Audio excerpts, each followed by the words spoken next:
The short plat this evening reflects that, so it has a 25-foot shoreline setback. There would be no encroachments into that setback. And just the odd shape of some of the lots had 8-foot driveways, some had 15-foot, so it was just kind of a varying nature, so. Anything else? Well, just this, so this does comply with the open space requirements for the PUD? It does, correct. So the PUD, Mill River PUD, we had looked at that very closely. We'd met with their homeowners association, and we went through all of that. On this, regardless of whether we had any concerns about density or not, what they're providing is what they have the right to build, so it doesn't really matter whether we we can have concerns about it, but we can't do anything about it, so.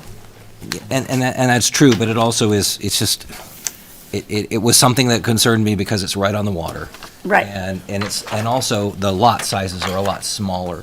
So that open space, these have been issues, and I don't know if you remember, but many years ago on council, we had a problem with this specific development because the 10% open space kept getting pushed down, down the river as it more was developed. They're like, oh, we'll do open space, and then the poor guy at the end couldn't build his house because it had to be all open space. Open space ended up being part of a boardwalk and, yes, right, exactly.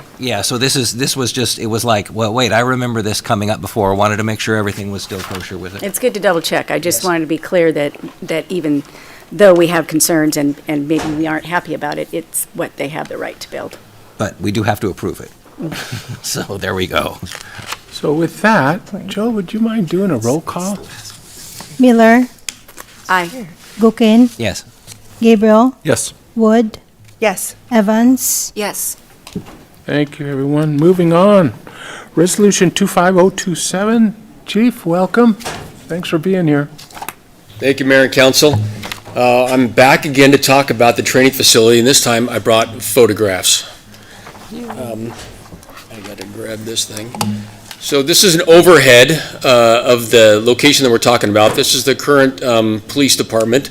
This wonderful drawing that I did there, it's a good thing I'm a police chief and not an artist, that is our new addition that went in there. And then this is currently being rebuilt. This was our support services building. The area that I'm talking about is this current salt structure that is right here that is currently utilized by the water department. There's I have a couple more photographs. Oh, sorry, that's one of the construction currently ongoing for the police support services building. And then the location you're just looking at with the support services building lies here, and this is the salt structure that the streets department is currently utilizing where we propose that the training facility go. This is what it looks like from the inside. If you remember last time, we had received some bids from two different people about knocking this thing down entirely and then rebuilding it. And then we also engaged with an engineer to have a look at it and see if he was able to retrofit this and just basically build onto the structure by adding another, a slope that goes down here to kind of complete the building and then insulate it and heat it and that sort of thing. The problem lies with the way that the roof is designed and the trusses. As of 11 o'clock this morning, the last information I got was that the engineer had finally spoken with I don't know if it's a truss engineer or an architect that deals in trusses, but anyway, he was finally taking a look at it and said he would get some information back to the engineer to see if it was feasible, and if so, if it would be if it'd be cost effective to do that sort of thing. The problem is that these joists here don't line up right where the trusses come together. So structurally, it's a bit of a difficult, design for them. And the next thing is, at some point, we have to get vehicles in there so we can do, traffic stop training and things like that in the middle of the winter. So putting a garage door in where some of these things might lie and then still be able to get a couple cars in there is problematic as well. So the engineer is looking at the possibility of moving, relocating, or removing entirely one or more of these posts so we're still able to get a couple vehicles in there and conduct training. The proposal that I have in front of you tonight is really just to seek authorization for a dollar amount, not to exceed $145,000, because we haven't received the information back from the engineer yet. There is still a possibility that the engineer can come back and say that we can get this done for under the bid price that we got to completely demolish the existing site and then rebuild. But I don't have that information still yet from the engineer or his representatives. So really what I'm seeking tonight is just budget authority to construct a training facility from either a new build or remodel of the existing structure in an amount not to exceed $145,000. You'll notice that last time I came in front of you was $135. I added the extra $10,000 on there because, as Todd talked about last time, there might be, if his group ends up doing some of the demolition, there might be some disposal fees and things like that he estimated to be to go up to $10,000. So that's where the extra $10,000 is in here today. All right, council, any questions for the chief? Oh, Christie. Thanks. Chief, and you had stated before that you had identified salary savings to cover the cost of this facility. Yes, ma'am. Okay. And what have you been doing for the last 10 years that you've been here, training-wise? What kind of facility have you been able to use? Well, the only time we were able to do anything last year is there was an abandoned building that we were able to snag for a short period of time. And luckily, that building was abandoned for longer than a month, so we were able to get both sides of our patrol shifts through training.